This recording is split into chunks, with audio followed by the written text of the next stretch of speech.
Hey everybody, this is Justin from Generic Gaming, and welcome back to another episode of Braid. In this episode, I will be going on to the final part of the game. We've completed all the main worlds here, and if you see, every time you complete a puzzle, a piece of the ladder is added. Each one of these ladders, like this is World 2, 3, 4, 5, 6, they all correspond to what's down here. For some reason the bathroom did not get any use, really. I'm still not quite sure why that's there. It's just interesting. There's a lot of things in this game I'm not quite sure of, and you're really about to see that at the end of this. But right here, this is where this game gets deep. This is where this game becomes a genius work of art. Let's go. 1. At a cafe on a bright plaza, most customers sit back, feeling the warmth of the sun, enjoying their cold drinks. But not Tim. He barely notices the sun, doesn't really taste his coffee. For him, this corner affords a good view of the city, and in the teeterings of the passers-by, in the arc of the shop girl's hand as she displays tea to an interested gentleman, Tim hopes to see clues. That night at the cinema, fictitious adventurers lunge implausibly across the screen. The audience here is mixed. Some are patrons of the cafe, now sitting excitedly in the plush chairs, eager for another new flavor, for distraction from the boredom of their easy lives. Other seats hold fishermen and farm workers, hoping to forget their toils and rest their hands. Tim is here too, but he is scrutinizing the gloss on the lips on the screen, measuring the angle of the plume of a distant helicopter crash. He thinks he discerns a message. When the cinema closes and most of the audience strolls down the plaza to the south, Tim goes north. People like Tim seem to live oppositely from the other residents of the city, tide and riptide flowing against each other. Tim wants, like nothing else, to find the princess, to know her at last. For Tim, this would be momentous, sparking an intense light that embraces the world, a light that reveals the secrets long kept from us, that illuminates, or materializes, a final place where we can exist in peace. But how would this be perceived by other residents of the city, in the world that flows contrary-wise? The light would be intense and warm at the beginning, but then flicker down to nothing, taking the castle with it. It would be like burning down the place you've always called home, where we played so innocently as children, destroying all hopes of safety, forever. And these levels are all unnamed. Now this is important. Notice that this level's running backwards. All of these do.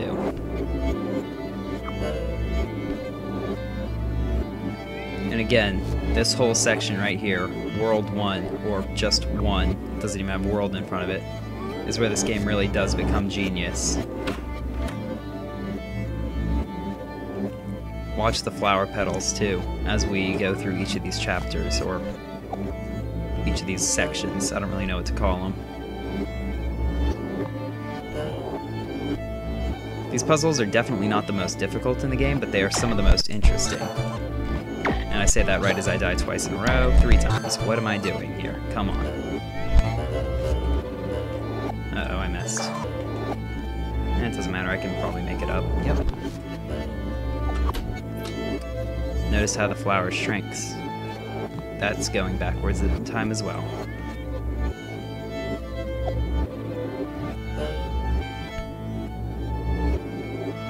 Come on.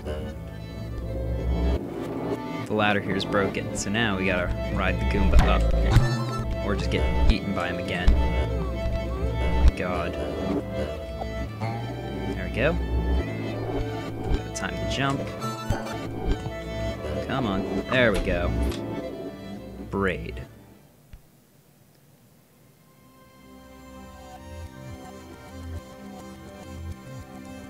This is the final sequence. The boss, if you will.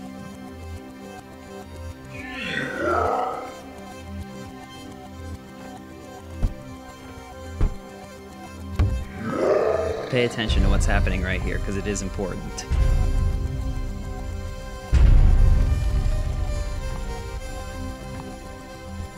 This would be the princess right here. She's running for help.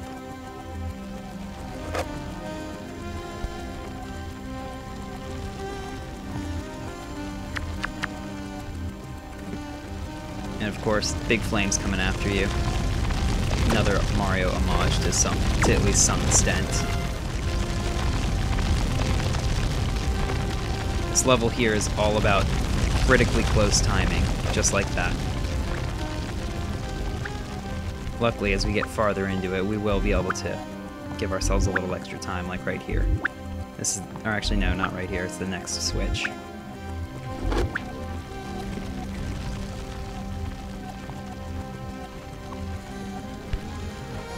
You want to jump down from those because it's faster than climbing.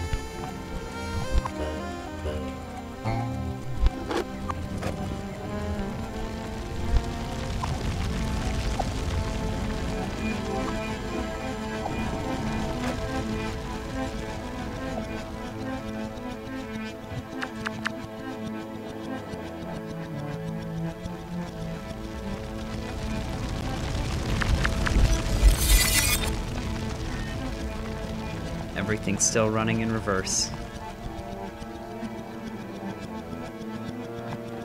Where we finally get to meet nothing. Now notice this. All my movements are reversed. Everything's running backwards. What does this tell us? Reverse. If we run, you have to run this entire scene in reverse. The whole idea? You get a new perspective on what just happened.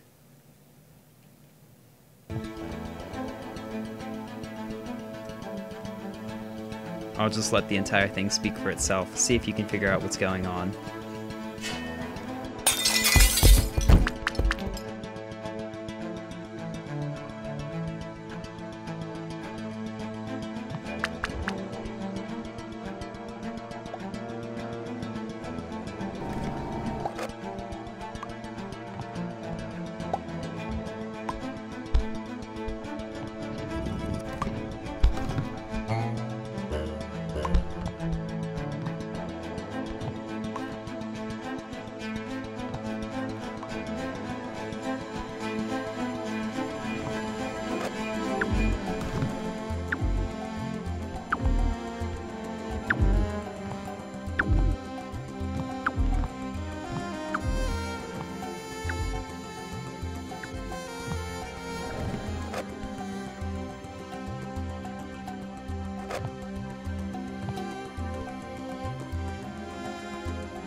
Crazy.